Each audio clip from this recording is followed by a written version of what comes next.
Goeienaand aan julle daar by die huis. Soos wat julle nou vanaand nog weet, is ons nog in Beaufort Wes en ons kuier lekker vanaand uit die Kriele se sitkamer uit. Ons het 'n lekker vol sitkamer hierso. Fransie is hierso en Kathleen en Susan en Wiem, hy gaan vir ons vanaand die musiek aansit wanneer dit moet gebeur. En dan my vrou is natuurlik hier, en dit is net so lekker. Ons wil net vanaand saam met julle daar by die huis kuier en julle innooi in ons gesprek en in ons geselskap vanaand, sodat julle deel kan wees saam met die lekker kuier. Nou ek wil net so 'n paar dingetjies deurgesels met julle, wat ons al so die laaste tyd opgekom het, wat ons hier gesels het, wat ons by die ander mense gesels het, en al so 'n paar dingetjies tussenin. Maar intussen gee ek vir jou die geleentheid om hierdie kuier Sondag aand kuier in Beaufort Wes te deel. En dan doen ons dit ook, en dan gaan ek vir Wiem vra om daai liedjie aan te sit.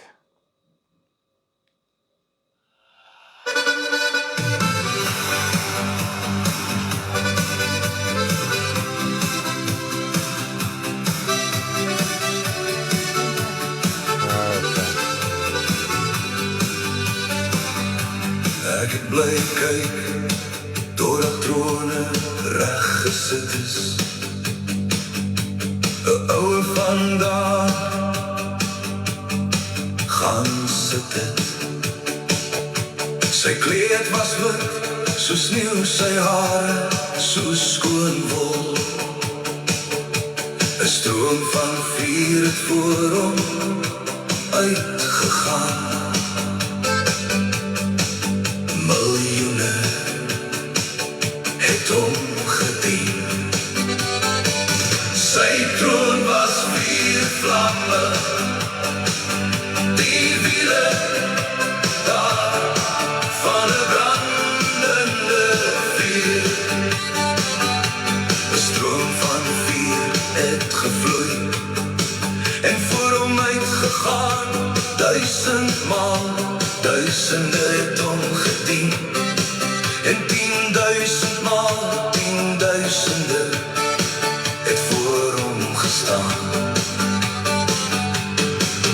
Die gereg het gaan sit en die boeke is geopen. Sy troon was vuurvlamme, die wiele daar van 'n brandende vuur. Die seun is voor hom gebring, sy heerskappy bevestig. Almal het hom geëer, sy koningskap sal nie verbygaan nie. Sy troon was vuurvlamme, die wiele daar van 'n brandende vuur. Die gereg het gaan sit en die boeke is geopen. Keer terug na die ou paaie, die regte weg om te loop. Voor sonde ingekom het, die weg van rus en vrede. Die pad van die ouwe vandaag en sy siel, die verheerlikte. Sy troon was vuurvlamme, die wiele daar van 'n brandende vuur.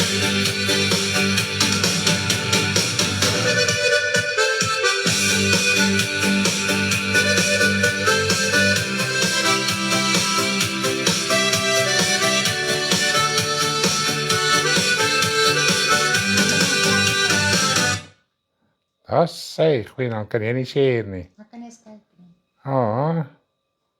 Ok, ons gaan hier voortgaan. Karen net so 'n bietjie, het jy syn daarso? Nou sê. Nou vir julle wat nou eers ingeskakel het, ons kuier hier lekker saam in Beaufort Wes in hulle sitkamer met die Kriele. Wat 'n lekker tyd wat ons tot dusver gehad het. Saam met van die eerste dag af wat ons daarso by Cathy gestop het. Ons was by Mossel Baai al deur en nou is ons hier in Beaufort Wes. Ag, en daar is soveel mooi dinge wat in ons hart opkom in die proses, in die tyd en geselsies wat ons het in huise. Nou ja, ons gaan vanaand net lekker kuier, sit en gesels. So maak jouself gemaklik, praat met ons daar by die huis op die kommentare en laat weet vir ons as jy nou vanaand die eerste keer ingeskakel het waar jy vandaan is, of as jy net wil hallo sê en jy het nog nooit hallo gesê nie, asseblief doen so, dat ons kan weet saam met wie kuier ons, saam met wie praat ons, met wie praat ons en gesels ons vanaand. Nou ja, die lied wat jy nou gehoor het, om daarmee af te skop, dit is Daniël 7 vanaf vers 7 af, kan jy gaan lees van die oue van daar en hoe sy troon is, en kyk, altyd as ek hierdie gedeelte lees, ek sê vir jou, mens raak bewoe in jou hart om te besef met wat se lewende God 'n mens te maak het en hoe maklik 'n mens kanse vat met hierdie lewende God. En terwyl sy troon soos 4 vlamme is, voor sy koninkryk, voor sy troon gaan vuur uit en hoe hy die dier en almal oordeel en die krag van God en sy troon met hierdie wiele, as ons kyk Jesegiel het ook hierdie gesig gehad van die wiele en hoe hierdie vuur in hierdie wiele was met hierdie oë en dan leer die woord ons God is 'n verterende vuur en dan en Jesaja kom en hy sien hierdie hemelse wesens en toe hy die hemelse wesens sien, hierdie serafs, toe besef hy eintlik in vergelyking met die hemelse wesens, wat se sondige mense is eintlik. Toe die Here hom al gebruik in profesie, dit is Jesaja 6, né?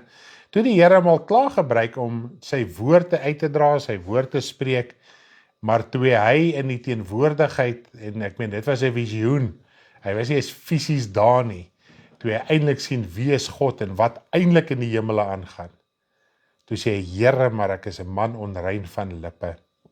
Maar nietemin, dit is baie keer 'n baie mooi herinnering en 'n saak om te verstaan wie God is. Hy beskryf hom as die oue van daar, dan praat hy ook so van die seun van die mens. Maar nou, voordat ons voort gaan met ons lekker kuier hier uit Beaufort Wes uit, kom ons bid net eers saam. Hemelse Vader, ons wil vir U baie dankie sê vir die genade, liefde, barmhartigheid. Dankie vir die heerlikheid, die krag en alles wat ons van U af ontvang. Vader, vandag toe ons weer deur Daniël 7 gaan, die oue van daar. Vader, wie is U, Here? En tog in daai vuur en in daai krag is daar soveel liefde. Vader, vir die een is dit verterend en vir die ander is dit warmte.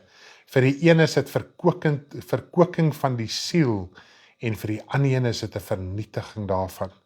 Vader, en vanaand wil ons mekaar aanmoedig en bemoedig en stig en leer en onderrig en net saam met mekaar te kan kuier en te kan gesels, sodat daai vuur van liefde, die krag van U in ons lewe, die krag van nederigheid, die krag van sagmoedigheid, die krag van onderwerping aan die woord van U in ons lewe te voorskyn kan kom. Vader, as U die landbouer is, Here, die oue van daar is die landbouer, hy wat op 'n troon sit wat vol vuur is. Vader, en hy is die landbouer, hoeveel te meer moet ons nie nog meer nederig en sagmoedig raak nie. Vader, as ons mens dit sien, en verstaan 'n mens wat Johannes die Doper gesê het, hy moet meer word en ek moet minder word. Ek is nie eens waardig om sy skoenriem vas te maak nie. Vader, hy het iets besef, hy het iets geweet in sy binneste, met wat sy lewende God hy te maak het. Vader, en in daai erns het hy geweet, ek moet hierdie God wat ek dien, behaag in alles wat in my wese is, en daarom het hy nie links of regs afgewyk nie. Hy het nie na verkeerde paaie toe gegaan nie, ons dink aan Elia ook, en Vader, almal wil hierdie vuur en die krag en die dinge van Elia hê, soos dit genoem word in die mantel van Elia. Vader, maar besef ons wat hulle besef het. Hy het besef, hy sal enige skade, verwerping, berowing, alles op aarde deurgaan. Vader, terwille daarvan om U gehoorsaam te wees. Vader, het ons werklik waar altyd daai vrees in ons hart teenoor U, om dit te besef, die liefde, nie die vrees nie, Vader, maar daai liefde, ons harte oop te maak, om te verstaan werklik waar wie U is. Om dit te aanvaar, Vader.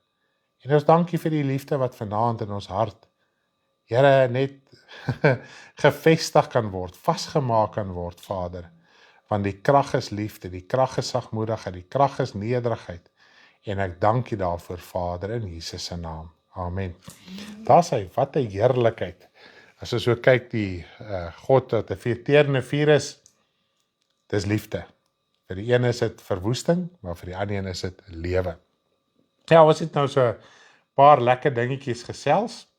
Nou ek wil gou so 'n bietjie met ietsie sommer so by die, soos hulle sê, die deur by die huis inval, né? Dit is die regte spreekwoord, né?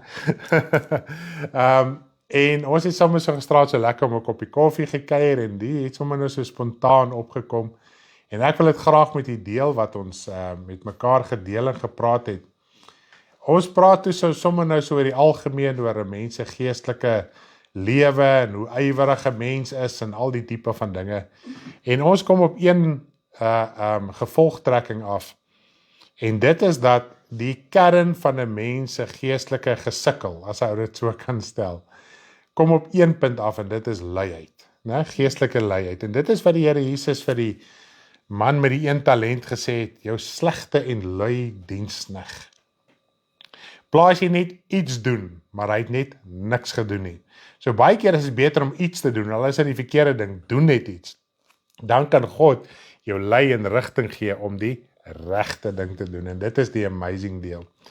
Nou toe praat ons nou so oor hoe man en vrou in die huwelik is, en hoe dit weerspieël baie keer in 'n mens se geestelike lewe. En dit is so, mens kan nie 'n veralgemene mening maak van baie nie, maar mens kan tog uit voorbeelde leer, sodat ons iets kan verstaan.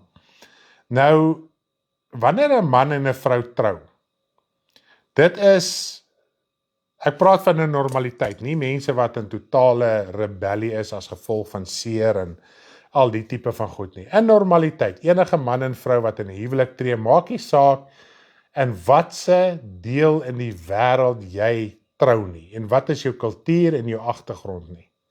As man en vrou trou, verstaan die vrou outomaties sekere pligte wat sy in die huis het, en 'n man verstaan sy pligte. Daar is nie 'n reëlboek wat sê, vrou, jy doen dit, man, jy doen dit nie, maar is spontaan, en tog, in daai spontaniteit, is daar reëls. Goed? En ons begin so te gesels, en as ons mooi kyk, kom ons gaan eers na die vrou se kant toe, en julle moet vanaand saam gesels, as ek hier van trek af raak, of as julle wil iets bysit, asseblief praat saam. 'n vrou, ons weet, 'n vrou is die hartklop van die huis, die ma. Dit is, niemand hoef dit vir niemand te sê nie, ons hoef nie eens daaroor boeke te skryf nie, ons hoef nie daaroor te redekabel nie, die dag as 'n vrou trou, is dit asof sy dadelik weet, maar dit is my saak in die huwelik.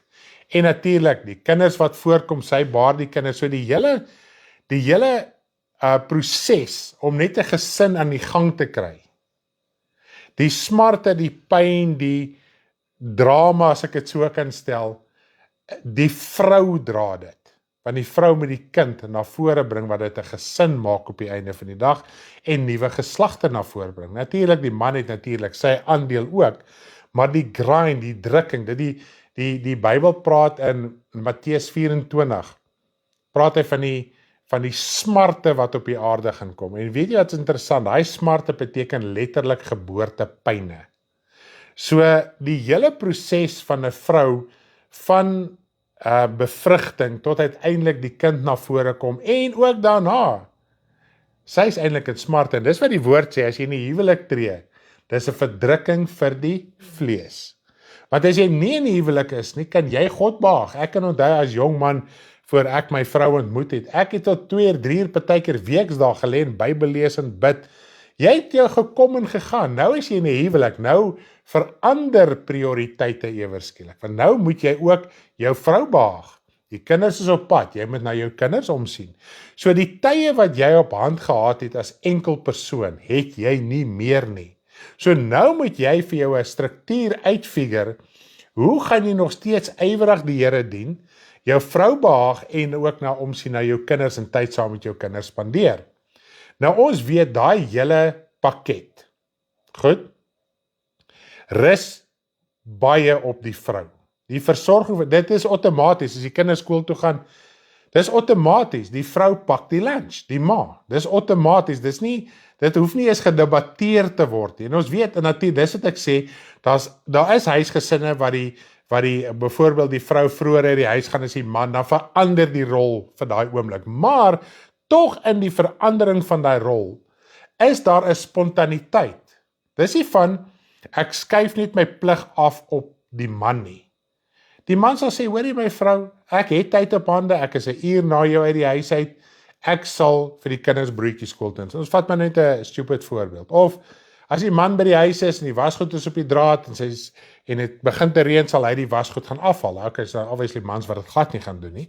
Maar as ek sê, daar is, alhoewel daar reëls is daar ook spontaniteit in daardie reëls. So, in 'n gesonde verhouding vat elkeen los en vat, soos wat situasies hulle opduik. Maar die vrou is maar die versorging in die huis.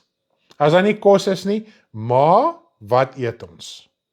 As die kinders van die skool afkom, maar dis wat by die skool gebeur het. Die skoolbriefies, ek verstaan deesdae is dit net WhatsApps, maar ons het nog skoolbriefies gehad.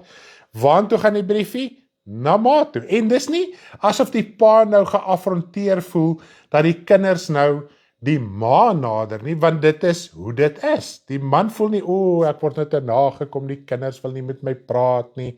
En as jy as man so voel, dan moet jy weet, hoor hierso, ek weet nie om dit te sê nie. Mag ek iets sê?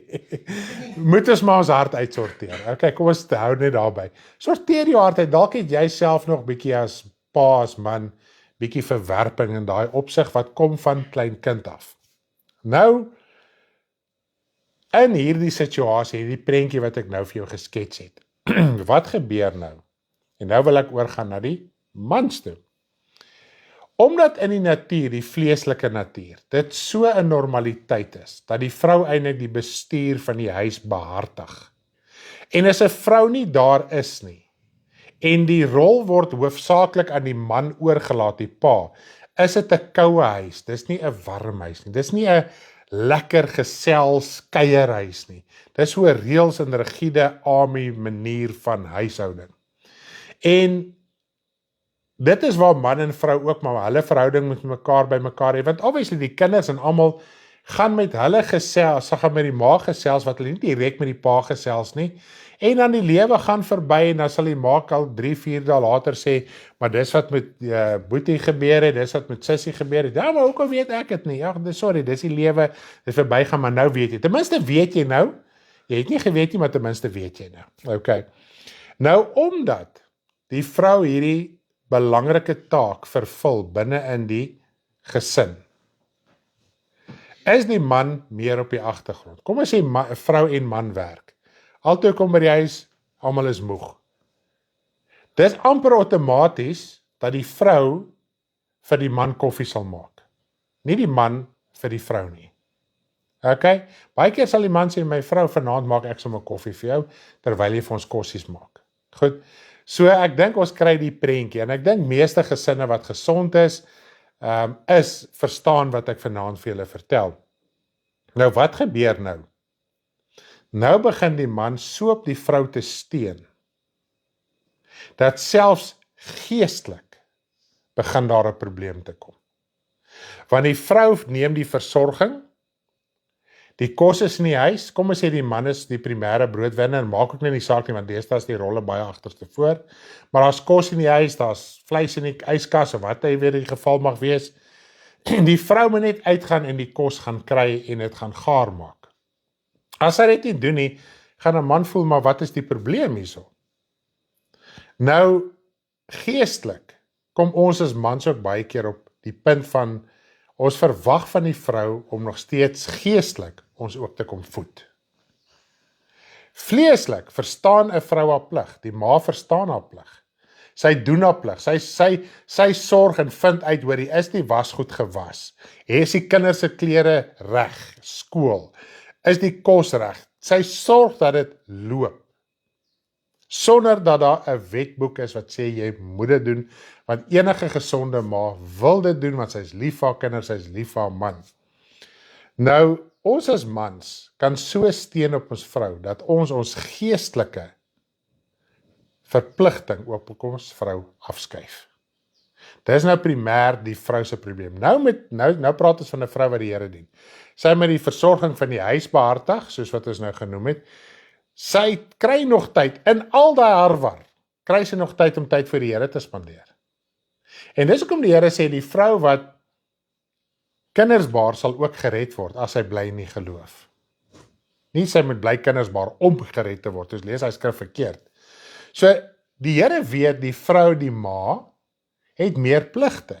So sy gaan nie nou by die huis kom in 3 ure afsonder in die binnekamer. En 'n ma wat dit doen is 'n baie de mekaar huisgesin en sy is in anyway besig met 'n vreemde godsdiens. Goed. So nou kry die ma nog tyd vir dit ook. Wat doen die pa? Wat doen die man? Hy sit maar daar op sy sitkamerbank, 10:01 en kyk hy nou TV, want hy het nou 'n harde dag agter die blad gehad. Hy is nie die lus vir almal se nonsens nie. Hy is nie die lus vir die kinders se streke nie. So hy kry homself hier uit die ding uit. En die ma moet net hoor en sy moet kos maak en die kinders is op haar, dis die hele storie en die pa sit. Dan verwag hy nog 'n beker koffie. As die koffie klaar is, moet die vrou nog die beker ook wasbak toe vat. Dit raak gemaksigtig. Ek sê nie dis almal nie, maar die man het daai neiging. Ek weet op 'n stadium was dit so gewees, my vrou het baie ure gewerk, lang ure. So ek het baie skottelgoed gewas, baie wasgoed gewas, eintlik die huishouding hanteer en dit was nie lekker nie, want dit was 'n koue huis. En die dag toe die dinge en my vrou sê die besigheid en dinge begin normaliseer, het ek dit moeilik gehad om vir my vrou te sê, my vrou sal vir my koffie maak. Hoorie, wat eet ons vanaand? Ek het nie eens my vrou gevra om my klere te stryk, ek het dit self gestryk. So ek het in 'n ander ding begin ingaan. Nou, die groot ding van die saak is, in 'n gesonde huwelik waar dit funksioneer soos dit moet funksioneer, kom mans ook op 'n punt, en hulle raak gemaksigtig. My vrou moet nou vir ons tydelik sorg, en geestelik sorg.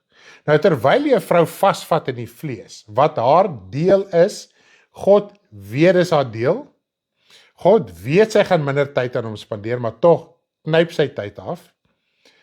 So sy kan nie dit doen. So waar is die man? Nou moet die man inspring en hy moet die geestelike versorging in die huis inbring. Nou, as ons kyk na die gelykenis van die verlore seun, die laaste deel, toe die oudste broer nou so ongelukkig was omdat die pa die jongste seun so mooi behandel het, omdat hy nou mos nou alles verkwansel het ensovoorts, en hy kom terug en hy sê, is jammer, en sy pa gee vir hom die beste ensovoorts. Toe sê hy vir die oudste seun, maar alles wat myne is joune. Jy maak nie daarvan gebruik nie, dis jou probleem, as jy nie daarvan gebruik maak nie. Jy moet verstaan, as man, jy is ook in God se huis. Jy moet geestelike voeding na jou familie te bring, na jou vrou te bring en na jou kinders te bring.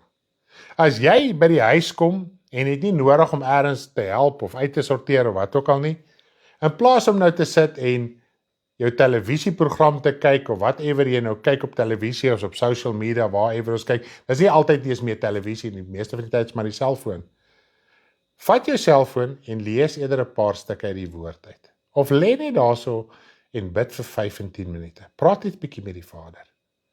Sodat jy daai geestelike voeding in die hande kan kry, dat jy as man, as pa versterk kan word, om daai voeding vir jou huismense te kan gee, vir jou vrou, vir jou kinders. Want, my vrou het altyd vir my gesê, nou praat ek van jare, ons kindertjies was nog klein, nog eintlik al voor geboorte, het sy altyd vir my gesê, my man, jy moet een ding vandag verstaan, en dit is so 'n paar jaar gevat voordat nou hierdie manlike kop het kon verstaan het, en die hart, jy moet een ding verstaan, 'n vrou, as jy vir haar geestelike sekuriteit bied, sal sy saam met jou klippe kou, sy sal saam met jou in die veld gaan bly, sy sal saam met jou tekorte hê, maar dan moet sy weet, jy kan daai geestelike sekuriteit bied. Sy moet weet, jy is voor God, en jy lei in gees en waarheid.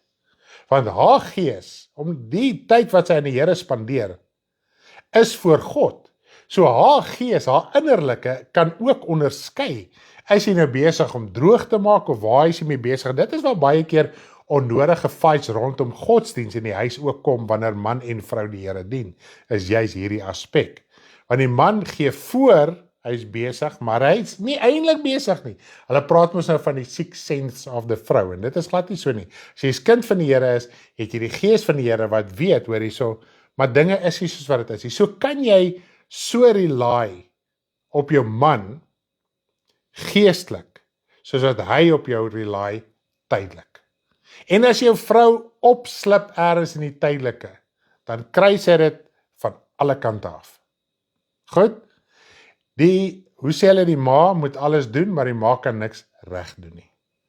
En dit is baie keer die scenario, veral met die kinders. Nou jy as man moet op daai punt kom, om daai geestelike ondersteuning vir jou vrou te kan bied. En die enigste manier is, jy as man, nie jou geestelike plig afskuif na jou vrou nie. Jou vrou het oores genoeg om te doen. Sy worstel haar eie sake deur. Dit is nou afgesien van die hele smarte wat die vrou permanent 24 ure 'n dag in haar liggaam het. Tot die dag wat die vrou haar kop neerlê. En is nie net tydens swangerskappe, is tydens sekere tye nie. Vrouens het smarte in hulle liggaam en 'n challenge in hulle liggaam 24 ure 'n dag. Maar as jy as man daai geestelike voeding kan bring, en hy bemoediging kan bring, en hy aanmoediging kan bring, dan haal hy las af. Dan weet sy, en onthou net, dan gaan jou vrou op jou steun, trust me. Ek is nommer 1. Jy gaan, my vrou sê, amper sê Karen, my vrou, sê altyd, dis ook baie keer die vrouens so verlief raak op pastore, want 'n man wat die Here dien is 'n mooi man. Maar ek kan vir jou sê, 'n vrou wat die Here dien, mense, ek wil nie in daai rigting ingaan nie. 'n Vrou wat werklik, maar jy met jou vrou ook rede kan gee om spontaan die Here te kan dien. My vrou is baie keer so oulik in die Here. Nou, ek weet nie julle wat nou die laaste liedjies, die Afrikaanse liedjies wat vandag opgegaan het, my vrou alles geskryf en ek love dit as sy liedjies skryf. Ek moedig aan sy. Ons het eintlik vanmiddag al gesit by die Frans het vir ons lekker vleisie gebraai en Susan en Kathleen het lekker slaaië gemaak. Jo, die kossies was lekker. Ek het 'n steak gehad, né? Is letterlik so groot as die bord. Dit was 'n verskriklike besigheid geweest. Maar nietemin, nou sê Karen vir my, wat se liedjies is daar nog? Ek sê vir die oue van daar. Ja, die volgende, toe kom die lied. En ook die laaste enetjie van Slinger, dit was net super. En as dit gebeur, ek wil my vrou opvreet. So oulik is hy. Nou net, ek gaan nou nie op baie, ek hoor ons alles spot al met ons oor ons poppies. Nou my poppies, ek sal jou opvreet. Okay, so ek dink, met daai gesprek, is daar ietsie wat julle hierso by wil bylas of sê, of net? So die man moet ook die koskaste in die hemel leegmaak en kossies voorberei vir sy gesin. Ja, daar sê hy. Dis wat die vrou dit doen in die kombuis. Ja, prys die Here, en die amazingste deel, soos wat jy gebruik, die hemel se raak nooit leeg nie, het raak nooit klaar nie. Hierdie koskassies kan klaar raak. Ja, jy daar hoef jy nie te koop nie. Jy net met jou tyd gaan koop. Dis al. Eerste stres om te gaan betaal is nog verniet op. Ja. Dit is soos die druk wat die man het wanneer hy moet gaan die kos koop en hy geld nodig het, dis verniet, jy kry dit gaan haal. Ja, die Ja. man kan sy kos Ja, verniet kry. verniet gaan kry. Ja, die hemel is verniet. So. Ja, so prys die Here, dit is nou 'n lekker, so 'n gedagte wat ons nou gisteraan so om die tafel gesit en kuier het. En dan was daar 'n ander mooi gedagte oor binnekamer. Dit kom eintlik na al van ons kuier daar by Ruwaida en Terrence en Hopefield af oor die binnekamer. Nou Ruwaida se ma het vir ons gevra oor die onderlinge byeenkomste. Dis eintlik die regte ding. Ek praat nou van binnekamer, onderlinge byeenkomste. En terwyl sy so vra en in opregtheid en in liefde, sure, dit was my so mooi geweest terwyl ons daar gekuier het. Daar sê Ruwaida se ma vir ons, mag ek julle ietsie vra? In nederigheid, in liefde. As ons verduidelik, sê ek, jong, Tannie, verstaan jy? Sy sê, jong, ek verstaan nog nie heeltemal nie. Sê ek, wat dink Tannie, verstaan Tannie nie? Wat is nog onduidelik? Dan verduidelik sy haarself weer. En so het daai gesprek gevloei dat ons by baie mooi antwoorde kon uitgekom het. So dit was net 'n lekkerte wat ons daar gekuier het in Hopefield, daar by die Hendrikse. Nou kom ons gaan hier na Hebreërs 10 toe.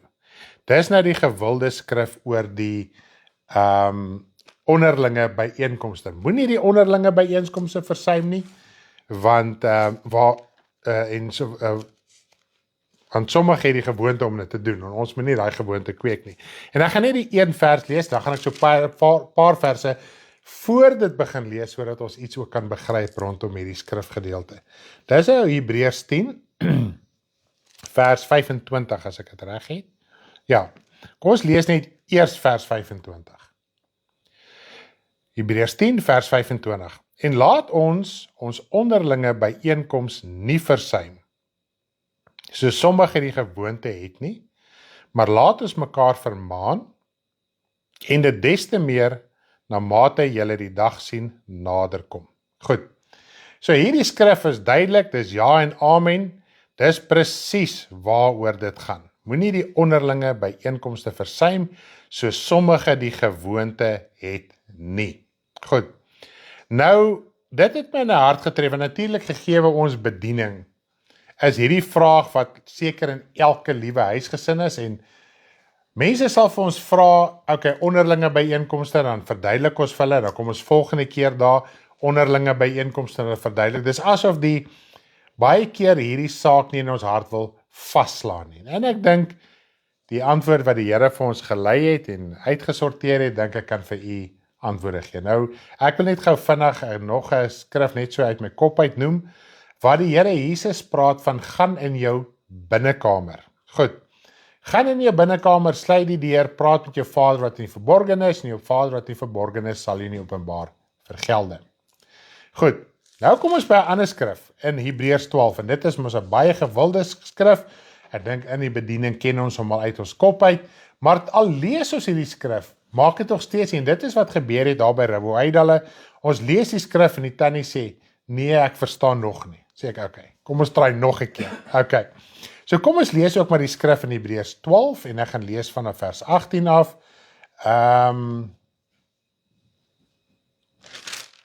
eintlik die kerngedeelte, ja, tot en met vers 23, 18 tot 23 van Hebreërs 12. Want julle het nie gekom by 'n tasbare berg nie, en 'n brandende vuur, en donkerheid en duisternis en storm. Nou het hy natuurlik verwys na die Ou Testament toe hulle by die berg Sinaï was, het hulle daar saamgekom, nou sê hy julle het nie daarby gekom nie, so julle het nie by iets tasbaar gekom nie, die dag toe julle lewe met die Here reggemaak het dit nie meer gegaan oor die tasbare, oor die sigbare nie. Maar hierso word ons aangemoedig om te verstaan dat ons lewe gaan oor baie meer as die tasbare. Nou as ons hierdie vers seker moet vertaal na ons verstaan van dinge toe, kan ons seker maar sê, dankie Peer vir die skrifte, kan ons seker sê, want julle het nie gekom by 'n kerk nie. Julle het nie gekom by 'n kerkgebou nie. Goed, as ons dit nou maar moet vertaal na ons tyd toe. Maar nietemin, ek wil nie daarby stilstaan nie. En basyngetlank en die geluid van woorde waarby die hoorders gesmeek het, dat hulle geen woorde meer sou toevoeg nie. Want hulle die gebod, want hulle kon die gebod nie verdra nie, selfs as die dier die berg aangeraak het, moet dit gestenig word of met 'n pyl geskiet word. Nou, hulle kon nie die gebod verdra het nie, en daarom, wanneer God verskyn het aan hulle, was dit vir hulle 'n vreesaanjaende tyd gewees. Daai vuur, né? Ons het nou die lied gehoor oor die vuur, die oue van daar, sy troon is vol vuur. En, ja, kom in, is Jan hier so. Kom in Jan, jy is welkom hoor. Ons kuier vanaand, ons hou nie kerk nie. Daar sy. So Jan het ons aangesluit, jy is welkom asseblief, jy is meer as welkom. So ons het nou so mooi gehoor oor die verteerende vuur. Nou ook net baie interessant, in die Ou Testament die vuur wat daar is. Natuurlik God self kon nie op hierdie aarde en kan nie op hierdie aarde wees, anders gaan die aarde ontplof en vernietig word, en dis wat met die wederkoms gaan gebeur. Maar God se engele het gemanifesteer op die berg in vuurvlamme, van so 'n aard dat die mense dit nie kon hanteer het nie. Dan wil die mense engele hiet en gebied. Dan wil die mense sommer sê, ek het 'n engel hier gesien en ek het 'n engel daar gesien. Wanneer God met Moses deur die engel op die berg gepraat het, het sy aangesig geblink, selfs in die tent van samekoms, dat hy 'n sluier moes oorgesit het, weens die heerlikheid van God, wat op Moses was, van die woord sê, hy was 'n baie sagmoedige man geweest, sagmoedigste man op die aarde. Maar omdat die volk se hart voor God nie reg was nie, kon hulle nie na die heerlikheid van God gekyk het nie. En nou in Hebreërs verduidelik hy dit ook vir ons, ek wil nie net op dit stil staan nie. En Moses, so vreeslik was die gesig, het gesê, ek is verskrik en sidder. Ek meen, tot Moses het gesidder. Ons weet dit, né? Maar tog, weens sy hart wat voor God reg is, om sy wil te wil doen, om hom te wil dien en allerlei tipe van goeders, het gemaak dat God met hom bly kon praat. Maar julle het gekom, nou sê hy, waar het ons gekom? Julle het gekom by die berg Sion, en die stad van die lewende God, die hemelse Jerusalem, en 10.000 engele. By die feestelike vergadering van die gemeente van eersgeborenes, wat in die hemele opgeskryf is, en by God die regter van almal, en by die geeste van die volmaakte regverdiges, en by Jesus die middelaar van die Nuwe Testament, en die bloed van die besprenkeling, wat van beter dinge spreek as Abel. So prys die Here, dis net baie mooi. Maar hy sê, by die feestelike vergadering, nou vergadering is letterlik 'n byeenkoms. Dis letterlik 'n onderlinge byeenkoms. Dis wat die woord beteken. By die gemeente, dis die kerk. So die dag toe jy jou hart vir die Here gegee het, het jy by die hemelse kerk, by die hemelse onderlinge byeenkoms aangesluit. En wie is daarso? Dit is hulle wat klaar al gesterf het in Christus wat nou daar is. Jou siel is daar ergens by hulle, of hulle jou herken wie jy is en wat ook al, weet ons nie, want hierdie aardse liggaam sny ons af. Goed, hulle kan ook nie met ons kommunikeer nie, hulle mag nie. Goed, jou siel is nie daar. Hierdie is net 'n aanmoediging, hierdie is net 'n bemoediging vir ons, om te verstaan dat dit gaan nie oor die aardse nie, dit gaan oor die hemelse. Jy moet verstaan, jou siel is in hemelse plekke, soos hy op die ander skrif sê in die woord. In hemelse plekke. Hoe dit al lyk, weet ons nie. Dit is nie in ons geopenbaar nie, en God gaan dit nie in ons openbaar nie. En as iemand sê, God het dit aan hulle geopenbaar, glo my, ek vat dit met 'n knippie sout, want meeste van die goed wat mense kry, is nie van die Here af nie. Want as jy God ontmoet, as jy die engele ontmoet, as jy Jesus ontmoet, moet jou lewe so radikaal verander. Jy moet nie dieselfde ding, redeneer en praat nie. En dis wat met almal in die Bybel gebeur het. Sodra hulle daai ervaring gehad het, en partykeer net 'n visioen gehad het, het hulle lewe ingrypend verander, omstandighede het verander. Dan slaan ons dit sommer net so goedsmoed, en die God wat 'n verterende vuur is, sy troon is 4 vlamme. Daar gaan 'n stroom van vuur uit sy troon uit. En die woord sê miljoene aanbid om 10.000 van 10.000 is miljoene. Hulle het nie die woord miljoen in die Bybel gehad nie, daarom sê hy 10.000 van 10.000. Dis hoekom hy dit so skryf. En dan is ons partykeer sommer so, God het dit gesê, en God het dit gesê, en God sê so, en nee, weet ons wie is God? As jou siel nie by daai vergadering is nie, dan weet jy nie wie is God nie. Jy weet nie met wie jy te maak het nie. Maar jy's by hierdie hemelse onderlinge byeenkoms. Jy's in die hemelse kerk. By die 10.000 van engele, by Jesus en God die Vader self, by die lewende wesens wat Jesaja gesien het, hierdie seraf, ons lees ook in Openbaring, hoe hierdie lewende wesens om die troon van God is. Jou siel is daar ergens in die hemelse plekke. Wow, is dit nie amazing nie? Ek wil jou opgemonde maak vanaand, dat jy kan verstaan, jy is daar. Goed, nou, kom ons gaan na die volgende punt toe. Nou kom die Here Jesus en hy leer ons om te waak en te bid. Goed, nou jy kan nie, en dit is wat nou vroeër gesê het met gisteraand se gesprek, jy kan nie voeding van iemand gaan gee, jy kan nie iemand gaan bemoedig, jy kan nie met iemand moet praat as jy self nie het nie. Goed, so as die vrou van die huis, net so nou en dan in die kombuis inkom en net kyk wat daar aangaan en loer en dalk 'n eiertjie hier bak en 'n dingetjie daar bak, haar gesin gaan nooit gevoed kom nie. Never ever. Haar gesin gaan nooit iets kry nie. Wasgoed gaan nie gewas word as jy een keer maand besluit, kom was maar so 'n bietjie die wasgoed. Dit gaan chaos in 'n huis wees. Ons weet sulke huise waar daar kondisies en probleme is, dit is chaos in sulke huise. Goed. Nou, sê die woord, moenie die onderlinge byeenkoms versuim nie. Nou kom ons lees gou net so 'n paar verse vroeër in Hebreërs 10. En dan gaan jy dalk verstaan, die skrif in Hebreërs 12 baie beter verstaan. Nou ons gaan lees Hebreërs 10 vanaf vers 19. Hebreërs 10 vanaf vers 19. Wow. Sê weer? Tot vers 25. Hebreërs 10 vanaf vers 19 tot 25. Kom ons lees gou daar. Terwyl ons dan broeders, en hier onthou net, hy praat hier met kinders van die Here, hy praat nie met ou wat nie nog nie die Here aangeneem het, wat die Here nie dien nie, wat nie weergebore is nie. So hy praat nie van al die mense op die aarde nie, en dit is waar die hele sendbrief van Hebreërs gaan, dit gaan slegs oor kinders van die Here, en instruksies teenoor hulle, om hulle te herinner wat is hulle sake, want ook Hebreërs 10, vroeër en Hebreërs 6, praat ook daarvan, wanneer kinders van die Here afvallig raak, en hoe erg dit is, en al die klas van dinge, en ons gaan nou so 'n bietjie saamgesels oor die goed, alles oor, in 'n neutedop. Terwyl ons dan, broeders, vrymoedigheid het, kom ons let op, om in die heiligdom in te gaan, deur die bloed van Jesus.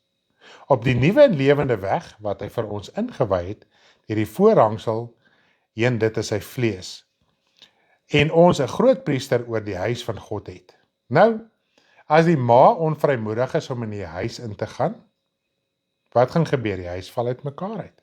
Want die middel is daar, die man werk daar, die koskaste is vol, die wasmasjien is daar, die waspoeier is daar, die goeders is daar, wat al die goeders moet laat werk, en die vrou het nie vrymoedigheid, die huis val uit mekaar uit. Ok? So ons moet vrymoedigheid neem, om by daai heiligdom in te gaan. Jy sê, ja, ek is bekeerd en alles, maar verstaan jy dat jy daar is? Verstaan jy, het jy daai vrymoedigheid? En dit is wat die woord sê, as jou hart jou nie veroordeel nie, het jy vrymoedigheid teenoor God. Maar nou veroordeel ons hart, en ek wil nou nie hierso op kinders in die skool mik nie, glad nie. Ek was ook daar, so ek kan nie baie praat vandag nie. Jy sal eerder 'n triek, seuns is vol streke, ek het vergeet hoe my seun was, maar nou kom ons in huise waar seuns is, hulle is vol streke. Die girl vat die pakkie Bilberry horings en dan gaan sy druk deur ongeag, maar die man, nee, ek kan hom makliker so doen, ek kan hom makliker so doen, ek kan hom daar nog jippe, ek gaan nog deurkom, ek was so, seuns is so, dis ons is, en ons word met daai geestelike mentaliteit groot. Nou trou ons, nou is dit die vrou se plig om vir my geestelik te sorg, want ek het die vrymoedigheid om in te gaan nie, want my hart veroordeel my. Nou sit in worry, jy plaas jy jou toets gaan leer, sodat jy kan deurkom, nou is jy so besig met triks, dat jy anyway nou nie goed doen nie, plaas jy net die triektyd, vat en leer.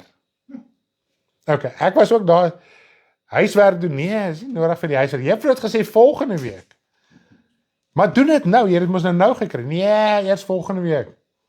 Nou volgende week kom, dat jy eweskielik 10 vakke so goed bo op jou, nou wat gaan jy doen en wat gaan jy los? En nou wat gebeur, kom jy by die skool, ek weet nie, deesdae of jy nog die verskonings van die hond het alles opgeëet en die kat en die goed nie, maar nou ja, al die goeders is seker maar nog daar. Vir al die seuns, ons is vol stories, né? Nou is dit nog steeds die vrou se plek, want die man is onvrymoedig om waar in te gaan? In die heiligdom. Waar is die heiligdom? Die hemelse Jerusalem, die vergadering. Die hemelse vergadering, die hemelse onderlinge byeenkoms. En natuurlik, dit geld nie net vir die man nie, maar net om die simboliek te kry. Baie keer Jesus het gelykenisse vertel. Wel ons het baie keer so uit mekaar trek, maar hy het net 'n beginsel oorgedra. Wees versigtig soos die slang en opreg soos die duif. Hy het nie gesê wees soos 'n slang nie.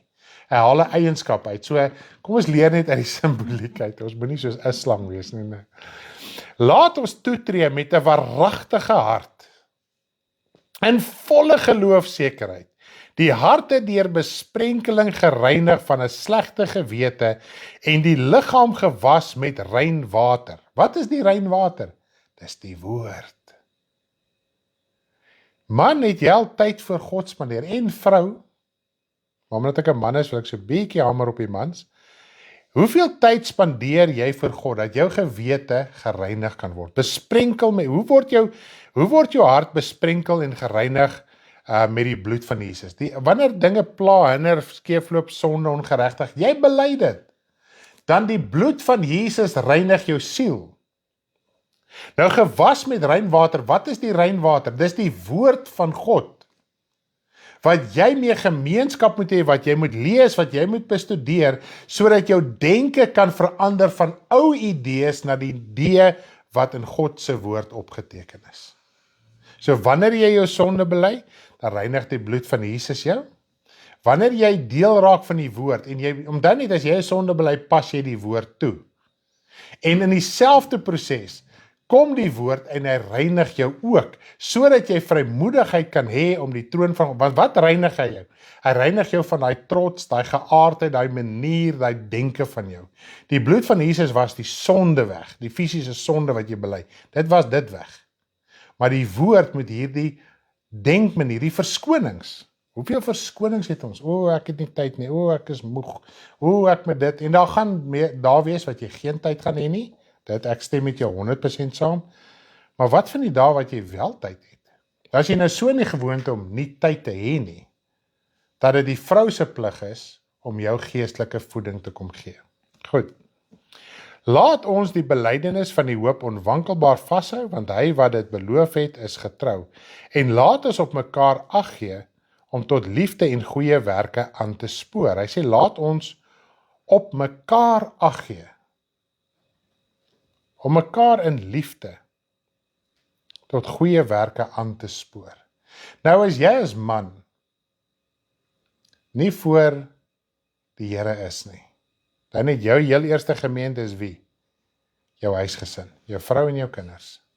Hoe gaan jy hulle aanspoor? En ook, as 'n mens lui is, het mense 'n verkeerde begrip van liefde.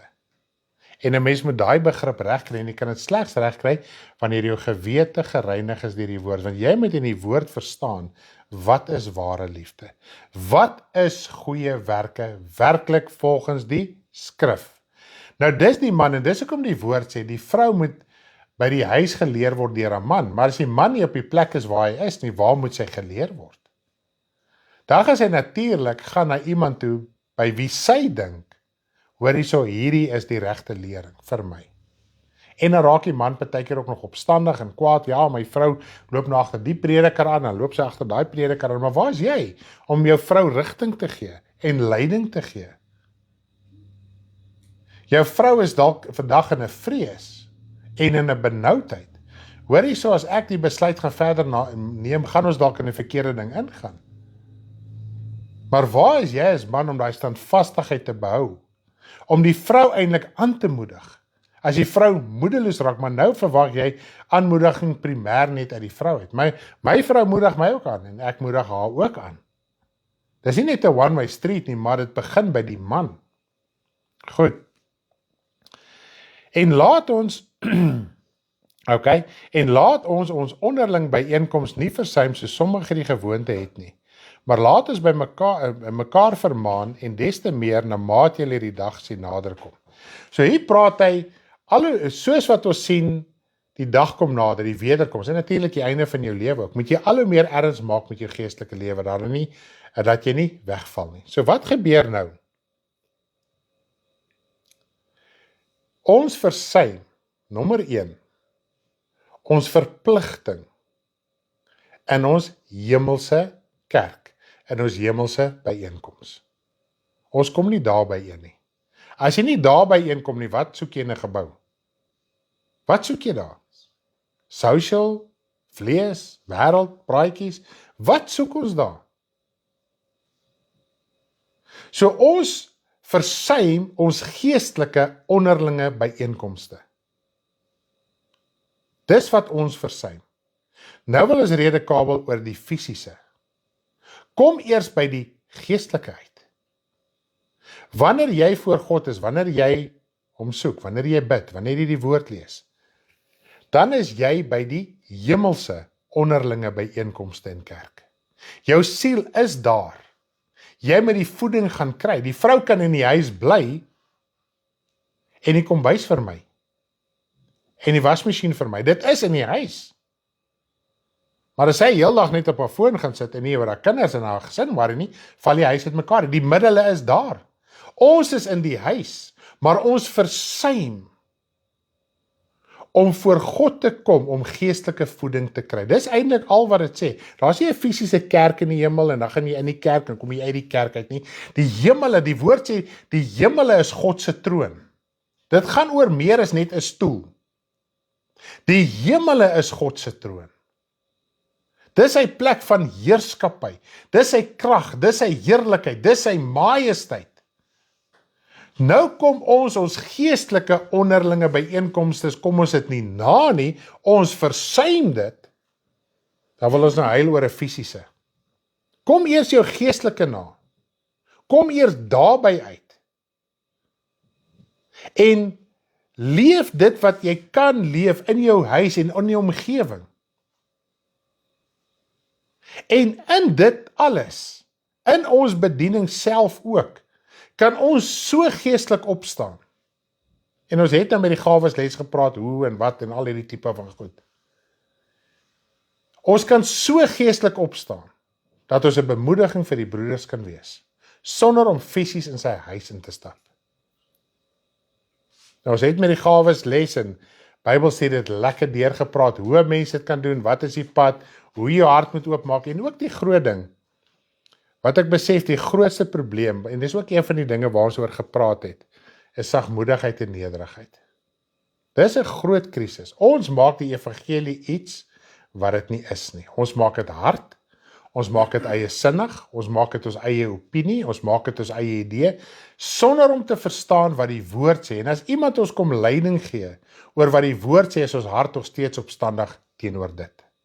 So wat as jou hart opstandig is teenoor dit, maak nie saak hoe jy die evangelie gaan uitdra nie. Jy dra dit met 'n opstand uit, want daar waar die Here jou gesit het om 'n eenheid te vorm en uit te sorteer, lê 'n probleem. Dis nie jy is opstandig teenoor die kern nie, en buite is jy right nie. Opstandigheid is opstandigheid en gaan oral. En dit is wanneer ons die evangelie in hardheid en in wreedheid en in eie sinnigheid uitdra, en wanneer iemand vir jou kom sê, hoor hierso, nie so nie, maar so, dis wat die woord sê, dan voel jy iemand wil jou lewe beheer. Want ons wil nie laat gaan van dit, van ons ou lewe nie, want ons versuim ons geestelike onderlinge byeenkomste. Maak dit sin, kan ons nog ietsie byvoeg? Ja. OK, so prys die Here, wat trek ons? Sê weer. Ek het net gevra as 'n man jy dan 'n verkeerde leiding gee en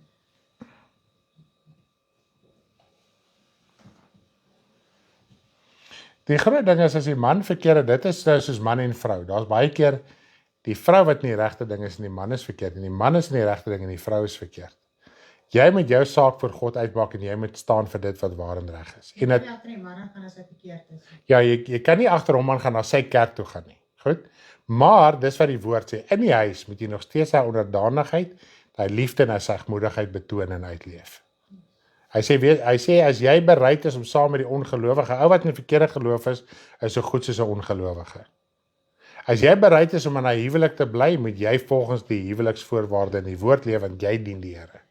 Goed, so dit is die groot sy van die saak, maar omdat ons hard is en ons raak omgekrap en ons raak baie keer bitter, raak dit vir ons 'n tammeletjie. Goed, maar jy kan nie agter, dis nie so waar my kind bly nog in die huis, my kind is met die verkeerde ding en ek volg agter my kind aan, nee, jy kan dit nie doen nie. Goed, ek dink dit handel dit af, maak dit sin?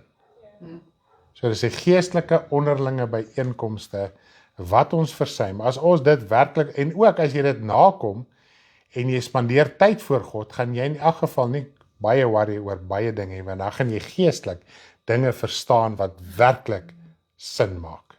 Goed. Nou die ander saak is vir my ook so mooi, en dit kom nou, en ek besef alles wat ons gepraat het, kom so half by mekaar uit. En dit is nou die skrifgedeelte in Jeremia 6 vers 16. Kom ons lees net gou daar. Ons het mos nou die lied daar ook oor geskryf, oor die ou paaie, soos julle het nou gehoor, die lied wat Karen gedoen het oor die oue van daar en die ou paaie, het sy soms so lekker saam ingevleg, maar daar's 'n Engelse een wat ek ook gedien het, net oor die ou paaie, so jy kan daar ook daarna gaan luister. Op ons Telegram channel is ons audio, as jy nog nie in ons Telegram channel behoort nie, asseblief kontak ons, sodat as jy in daai rigting kan stuur, en ek laai ook alles op ons YouTube kanaal, die aanlyn kerk. Nou, op ons YouTube kanaal, ek moet 'n videoetjie maak, so dit wys as videoetjies daarso, van hulle shorts, van hulle gewone lang video's, maar vir die wat YouTube Music het, die YouTube Music en daai ding is outomaties gekoppel, so jy kan dit daarso ook luister. Goed, so daar is maniere om daarby uit te kom, praat net met ons, en dan stuur jy in die regte rigting in. Hy sê vir ons hierso in Jeremia 6 vers 16, so spreek die Here, staan op die weë, en kyk en vra na die ou paaie, waar tog die goeie weg is, en wandel daarin, en julle sal rus vind vir julle siel. Maar hulle het gesê, ons wil nie daarin wandel nie. En dis die opstand van die mens. Dis die rebellie van die mens. Dit is die eie sinnigheid van die mens. Jy wys om die ou pad, dan sê jy, ek wil nie daarin wandel nie. Ek het my eie idee. Ek versy my onderlinge byeenkomste geestelik, maar dan wil ek nou my eie idee kom afdwing, asof dit die woord van God is. Nou, dit het my natuurlik laat dink ook aan want hier praat hy van rus vir jou siel. En hier is die klem, so hier kan ons sien, hierdie skrifgedeelte het niks te doen met die fisiese nie.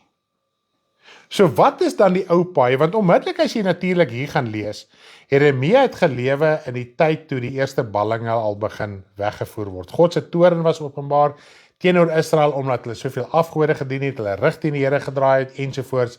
Nou sê die Here, keer terug na die ou paai. So outomaties dink 'n mens, Ou Testamentiese wet. Maar tog in die Ou Testamentiese wet het God duidelik het vir hulle gesê, julle siel sal eers kan lewe wanneer ek julle hart en die hart van julle kinders gaan kom besny. So het hy werklik waar verwys na die Ou Testamentiese wet? Nee, want hulle siel het nie gelewe nie. Okay, dis amazing. En ek wil net gou dit vinnig genoem voor ek oorgaan na Jesus se saak toe. Kom ons lees gou eers dan Matteus 11 vers 28 tot 30. Matteus 11 vers 28 tot 30. Dit moet makliker wees om deur te praat. Matteus 11 vers 28 tot 39.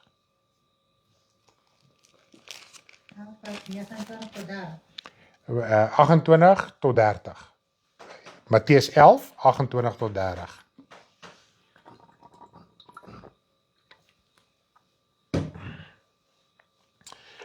Daar sê, hy sê, kom na my toe, almal wat vermoeid en belas is, en ek sal julle rus gee. Neem my juk op julle en leer van my, want ek is sagmoedig en nederig van hart, en julle sal rus vind vir julle siele, want my juk is sag en my las is lig. Nou, as ek nou kan vra, hoekom was Jesus se juk sag? En hoekom was sy las lig? Kan die julle vir ons daar kommentare gee? En hierso.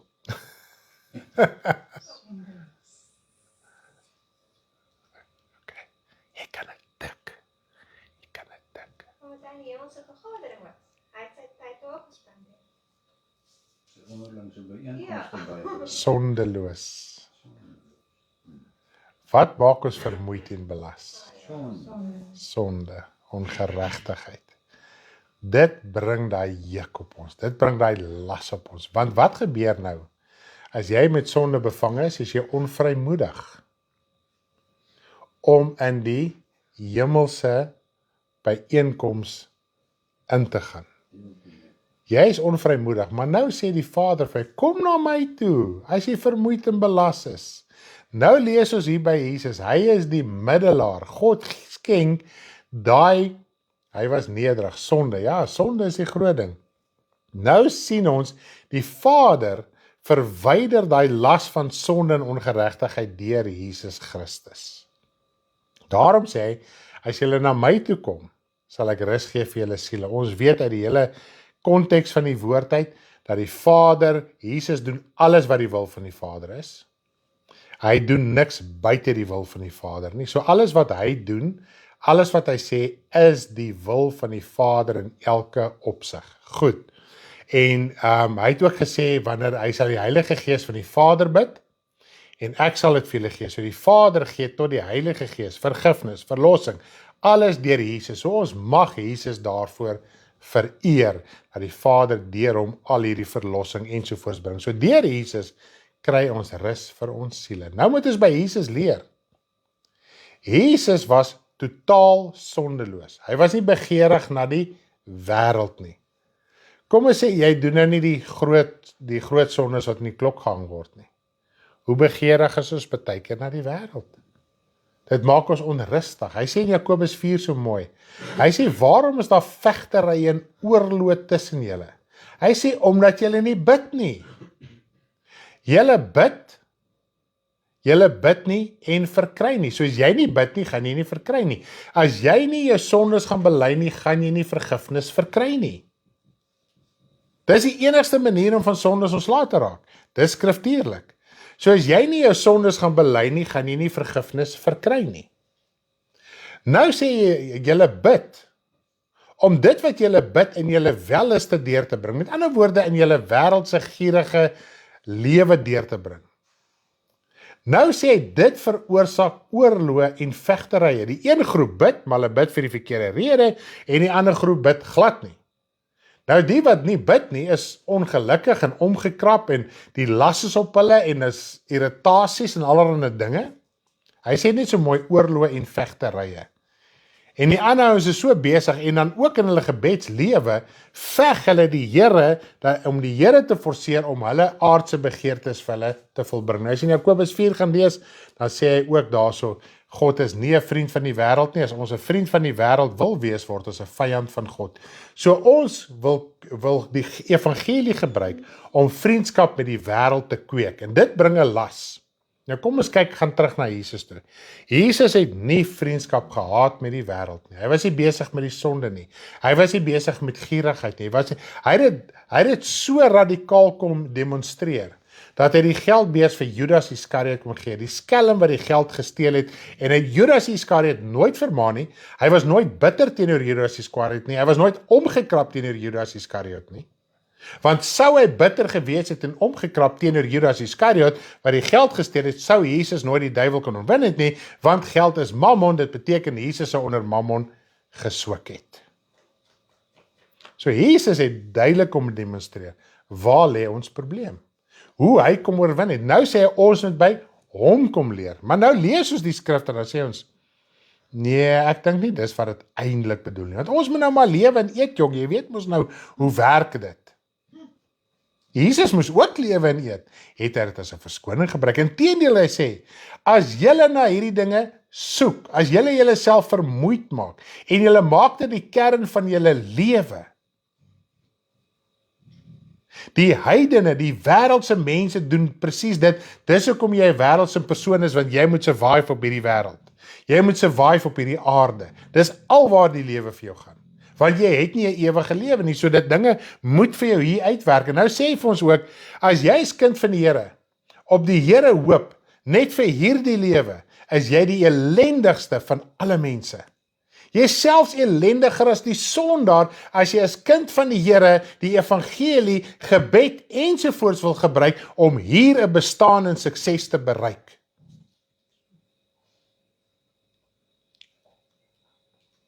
Nou, as ons kyk na die paaie, en die ou paaie, en al hierdie tipe van goeders. Nou, omdat die man en die vrou ook, hulle onderlinge byeenkomste versuim in die geestelike, raak hierdie tydelike 'n las, dit raak iets swaars, dit raak 'n verskoning, en so gaan jy aan met moeite en moeite en moeite. En die Here sê, kom na my toe dat ek dit kan afhaal. Kom jou onderlinge byeenkomsvergadering na, dat jy kan voeding kry vir jouself, en dat jy kan uitgee. Ja, veel ook die vrou in die huis, deel vir almal kos uit, en sy eet letterlik nooit. Sy gaan almal dood neerslaan. Sy moet ook van die kos eet, sodat sy versterk kan word, om vir die ander ook daarvan te kan gee. Nou, wat is die ou paaie? Wat is die ou paaie? Nou, die Here Jesus Christus. Byvoorbeeld, as ons kyk na die lering wat hy gegee het oor die huwelik, het hy terugverwys na die begin toe.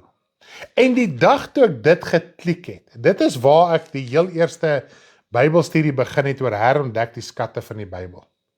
Dink ek, wow, die Here Jesus, op 'n manier het ek geklik, ek kan nie onthou hoe dit gewerk nie. Toe verstaan ek moet verstaan wat in die begin aangegaan het, voor die sonde begin het. Want hoekom verwys Jesus hier terug na iets wat voor die sondeval gebeur het?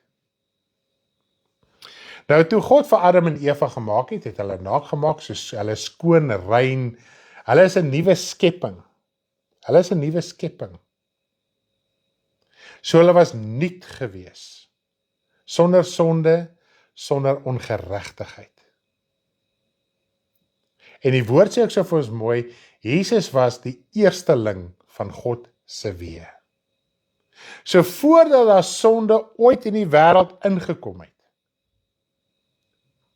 Jesus was die eerste weë van God, en daar was nie sonde nie, daar was nie ongeregtigheid nie. Toe kom daar iets niets in, en dit is sonde.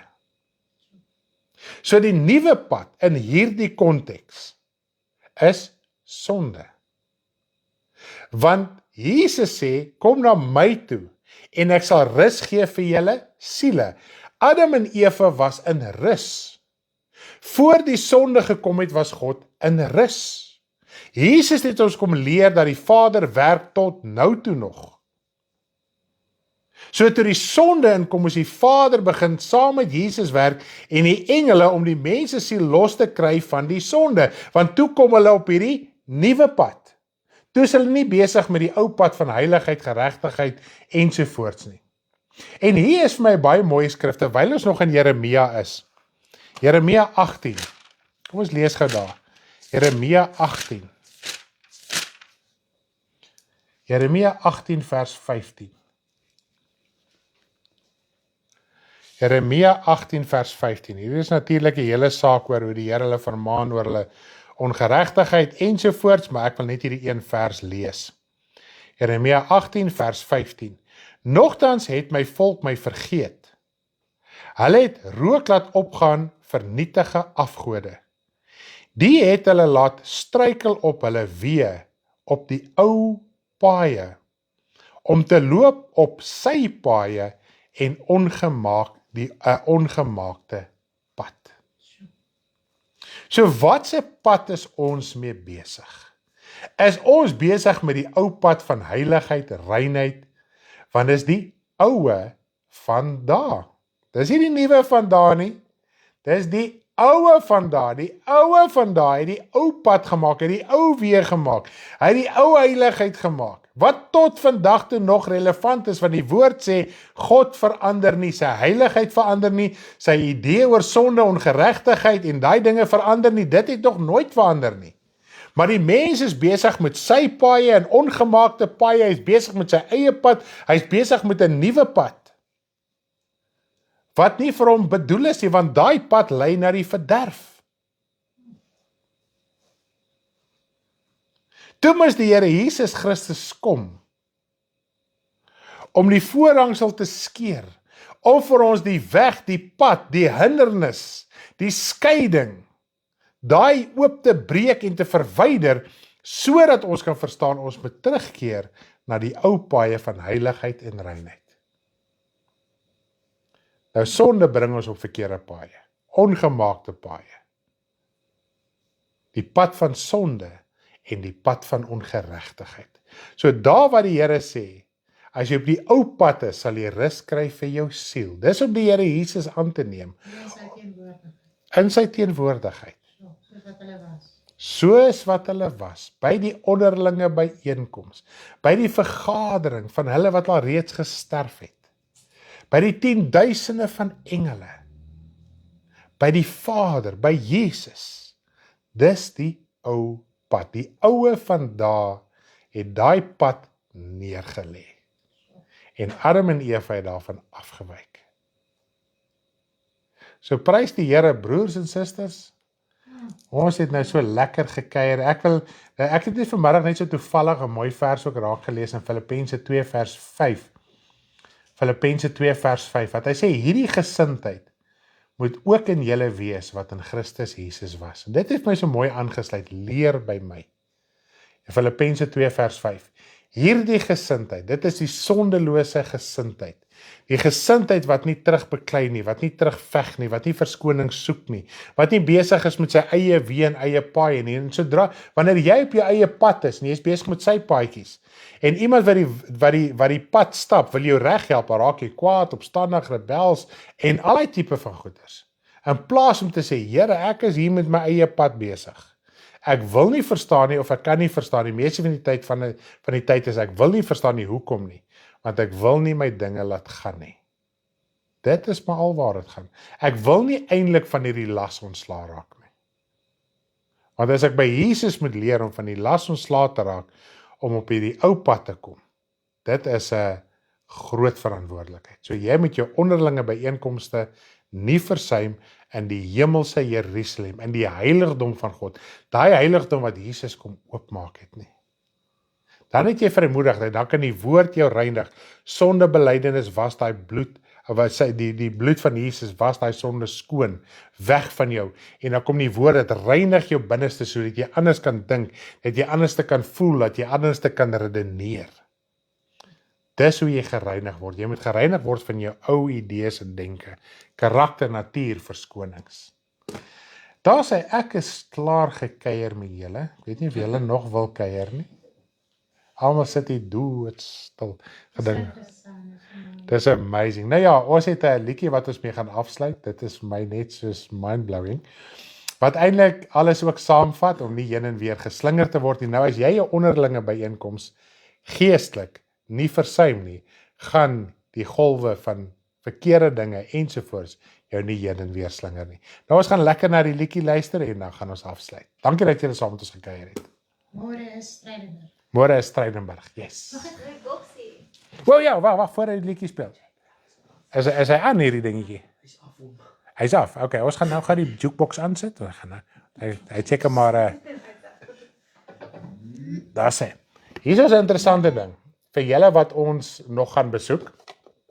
So boksie met 'n gleufie in. Hierdie is 'n suggestion, comments, voorstelle, klagtes, komplimente boksie. Nou, jy kry so 'n klein papiertjie, so jy kan nie folios hier insit nie, so jy kan sien hy's nie baie groot nie. Nou, ons het by hulle begin met hierdie konsep. So enige voorstelle, dink so lank daaraan. As iets terwyl ons by jou was, as iets jou aangemoedig het, bemoedig het, of as jy voorstelle het of wat ook al, gooi dit hier in. Dit hoef nie te wees net wanneer ons by jou is nie. Jy kan ook sê, joh, baie dankie, julle kuier was hierdie keer vir my die awesomeste kuier, ek het soveel verstaan, hierdie kwessie wat is nou opgelos, maar ek het dalk nog hierdie vraag, of ek het hierdie voorstel, soos die musiek wat ons gedoen het. As jy 'n voorstel het en jy dink dit kan geïmplementeer word binne in die bediening, dan gaan ons daar jou voorstel kyk. Maar, hier's 'n ander storie met die boksie. Jou naam kom op jou papiertjie. Nou as ons klaar met die roadtrip, gaan ons een aand die boksie oopmaak, so ek en Karen gaan glad nie vir die tyd koekeloer nie. Gaan ons die boksie oopmaak en gaan ons sien, jy het dit gesê, wow, dankie vir jou, wow, dis 'n amazing voorstel, laat dit kan uitkom na almal toe, dalk dink jy ook aan iets, maar jy is ook om vrymoedig op 'n papiertjie te skryf, dan kan jy dit ook maar net sekondeer daarso. Ons gaan dit live op die lig reveal, okay, so asseblief, die boksie gaan saam met ons die hele roadtrip, so kry solank jou gedagtes in jou hart reg. En dan ook, net ook om het te noem, Riet het 'n videoetjie gedoen op die channel, net om vir ons dankie te sê, en ons moedig jy ook aan, wanneer as jy klaar by jou gekuier het, 'n minuut, 2 minute maksimum, ons kan nie langer as 2 minute opsit nie, maar so minute, jy het gesien, Riet het net so lekker gesels, so sy was nou die guinea pig, die begin daarvan, ons wil graag hê, jy moet ook net so boodskapie doen, as jy dit nou al wil doen, en ons moet dit eers daar opsit, wanneer ons daar kom, is jy welkom. Niks langer as 2 minute. En as jy net ietsie wil sê, om ons te bemoedig, die broeders te bemoedig, net dankie te sê, die Here te loof en prys, wat die trip vir jou gedoen het, whatever in daai oomblik in jou hart is, asseblief doen dit. Dan stuur jy dit vir ons, en dan deel ons dit wel op die channel. Nou ja, dit is al, nee. Maar wanneer ons by julle is, sal ons, as daar nog vrae is oor die boksie, en die video sal ons dit toch verder uitsorteer. Jammer, ons het nou nie al in Loetswil en in Vredendal begin nie. Liewe land. Julle moet maar vir ons WhatsApp stuur. Sorry, Pieters woning en die Franks woning in Vredendal. O ja, en die Hendrikse, en die Ludix, en Esmeralda, en Lally, en almal nog. Die Swannies. Daar is 'n lieflike aand vir julle en ons gaan hier na hierdie lied luister.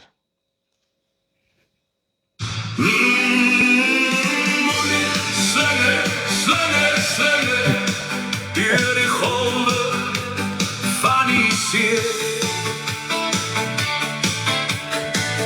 Wees standvastig, onbeweeglik, seker van dit wat jy glo. Moenie slinge, deur die golwe van die see. Onbestendig wanneer jy hunker op twee gedagtes, besonder om te twyfel, anders sal jy niks van my ontvang. Moenie slinge,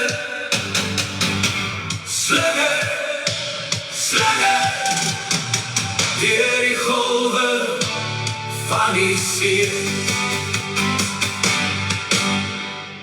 Lekker aan verder, lief vir julle, môreoggend is ons op pad Stellenbosch toe, ons hou julle op hoogte. Bye bye, lief vir julle.